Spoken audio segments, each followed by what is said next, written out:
Two roads diverged in a yellow wood, and sorry I could not travel both and be one traveler. Long I stood and looked down one as far as I could to where it bent in the undergrowth. Then took the other, as just as fair, and having perhaps the better claim, because it was grassy and wanted wear. Though, as for that, the passing there had warned them really about the same. And both that morning equally lay, and leaves no step had trodden black. Oh, I kept the first for another day. Yet, knowing how way leads on to way, I doubted if I should ever come back. I shall be telling this with a sigh, somewhere ages and ages hence. Two roads diverged in a wood, and I took the one less traveled by, and that has made all the difference. So that's Robert Frost for you. Welcome to class, by the way. This is your final day of seventh grade class, at least. Tomorrow you'll have something. But for language class, this is it. We are at the end of the road. So congratulations on making it here. You have really done a tremendous job with transitioning into this crazy time that we find ourselves in and keeping up with these lessons and assignments, just because you are strong students that are able to be flexible and reset the sails, as someone I used to know would say. Um, but let's talk about Robert Frost for a little, because as we will see, he does have significance and relevance for us today in the situation that we are in as graduates, not quite graduates, graduates of the seventh grade, right? Okay. Um, so just on the first level, kind of the observations level, there's a lot to kind of talk about, because these words are very simple in one way. There's probably hardly any of them that you had to look up in a dictionary. However, they're strung together in very uncommon sentences. So you think you'll be following along, and you're like, yeah. Would, traveler, stood, down. These are normal words. But when you read them all together, you'll kind of shake your head at the end, like, wait, what is he saying? so so we gotta slow down a little bit and try to break down what's really happening. We have a traveler who's in the woods. Where they're traveling to, we don't know. But he comes to a fork in the road, right? Where he or she has to make a decision about which road they're going to take. And he says, I'm going to be I have to remain one person. I can't go both ways at once. And so, since I can't travel them both, I need to choose which one. And how am I going to choose which one? Well, the traveler starts to make some observations. He says, well, that one looks kind of like it's less traveled on, because um, it has a more grassy side. Let's see what he says. Looked down one as far as I could to where it bent in the undergrowth, where there's a bend in the turn. Then took the other as just as fair, and perhaps having the better claim, because it was grassy and wanted wear. So he says that one looks like it's actually less traveled on, since it's less worn down. There's more grass showing. I'm going to take that one. And that may seem to be a very bold, adventurous choice, right? Because he's going he's going the way that nobody else went.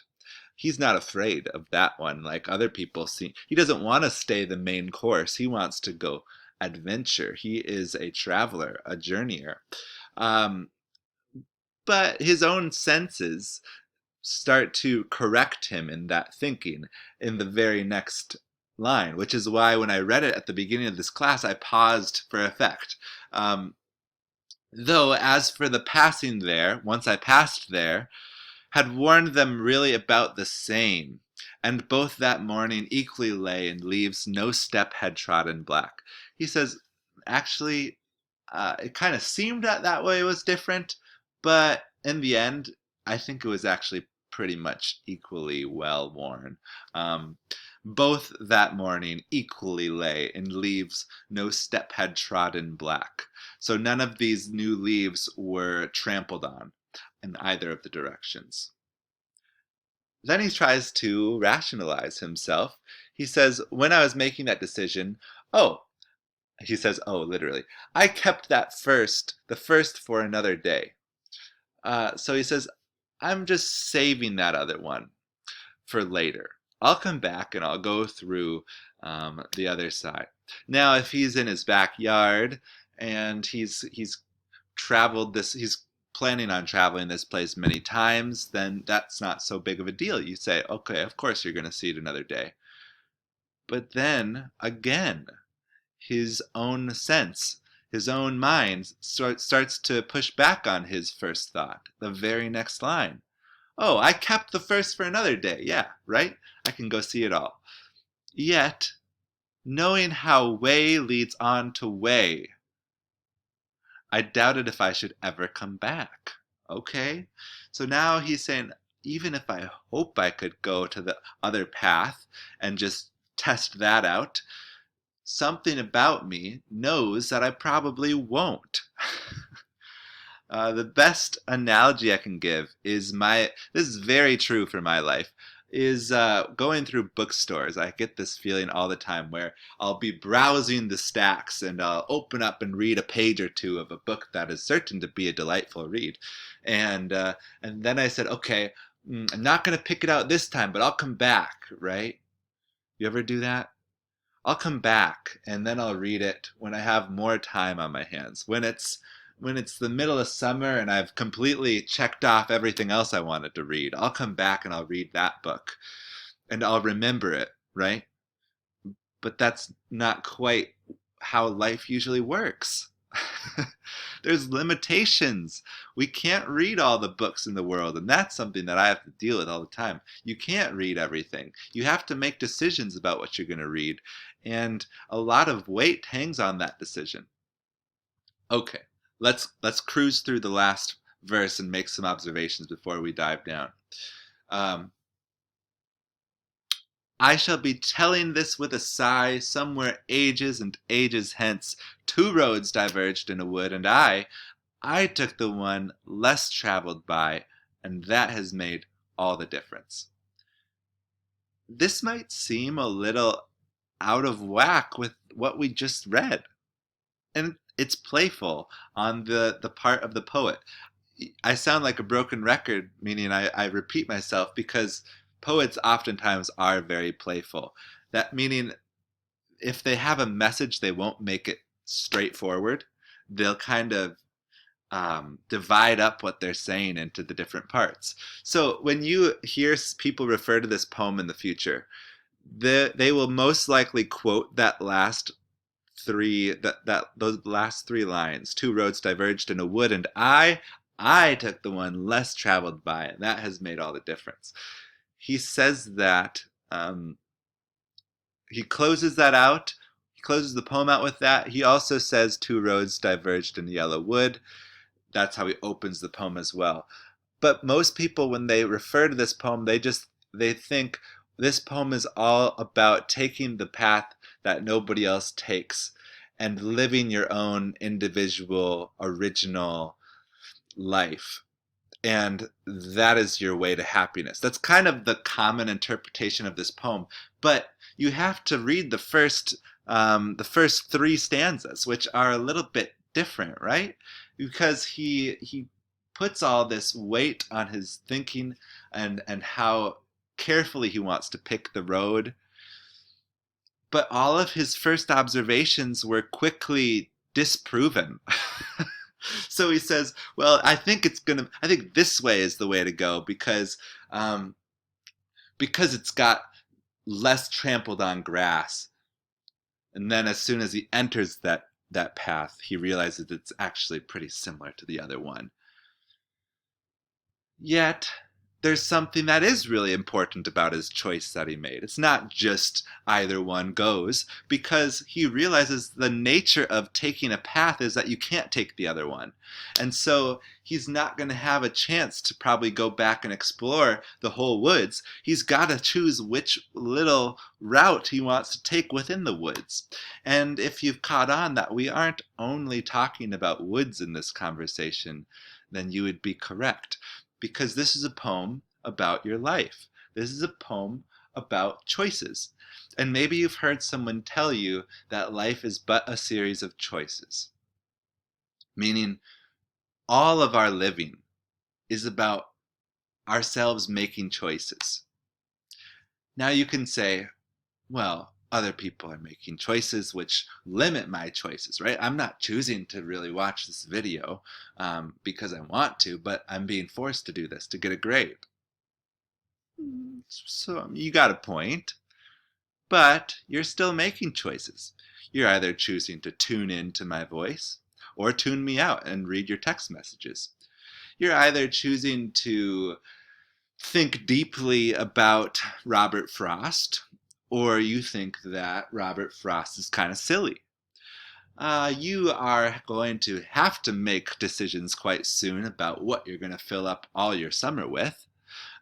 Whether you're going to go outside or inside to that park or this park, you're going to play that sport or that sport, whether you're going to get together with friends or whether you think it's still best to stay apart, how you're going to interact with your parents, what you're going to wear, whether you're going to brush your teeth, whether you're going to take your dog out for a walk, whether you're going to climb a tree, whether you're going to play it safe, whether you're going to take risks. All of these are the choices that you'll be making, and they never stop happening. And you'll find out that your choices also have consequences. And maybe that's not a speech you like to hear, but maybe just think of it in the metaphor of the woods. You're going to make a choice and take a path, and you probably won't have that same choice again. You can't backpedal your whole life. At some point, you're going to have to wind through the woods and kind of create your path. And these choices carry weight. Now, when you make a bad choice, it's often tempting to be someone who gets really down on yourself and says, oh, I can't believe it, and now my whole life is ruined because I didn't say that, or I didn't do that, or I did do that and I shouldn't have, right? We've all had this sort of guilt, this sort of wistfulness towards the past.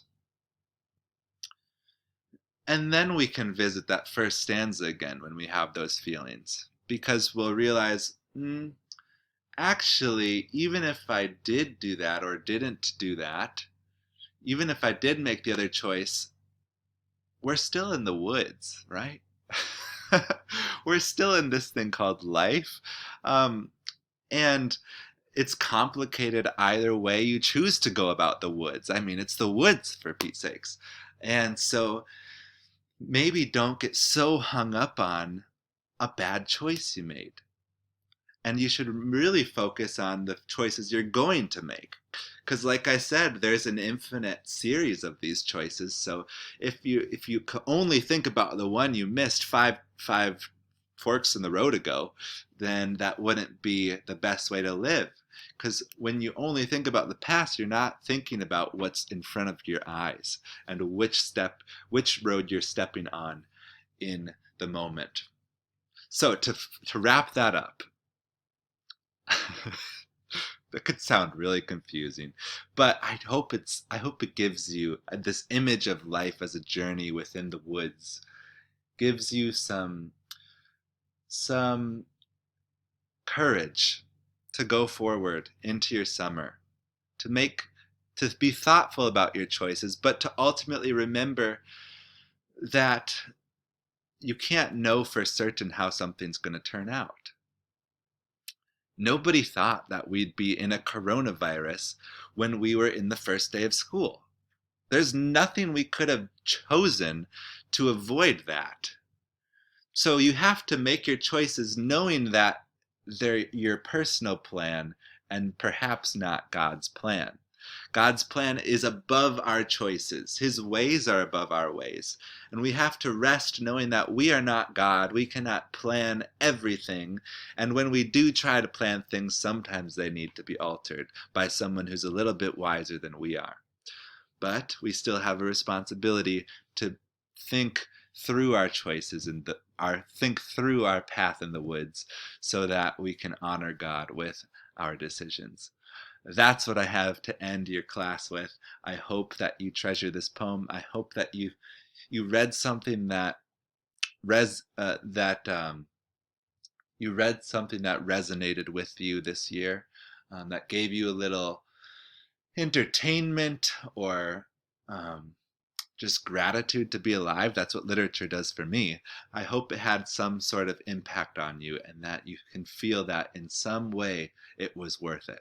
I know that a lot of you have improved in your writing throughout this year, and that will really set you up for 8th grade when you have to do more writing and less work with the mechanics. So, bravo, you've made it to the end, and I will see you when I see you. Look forward to it. All right.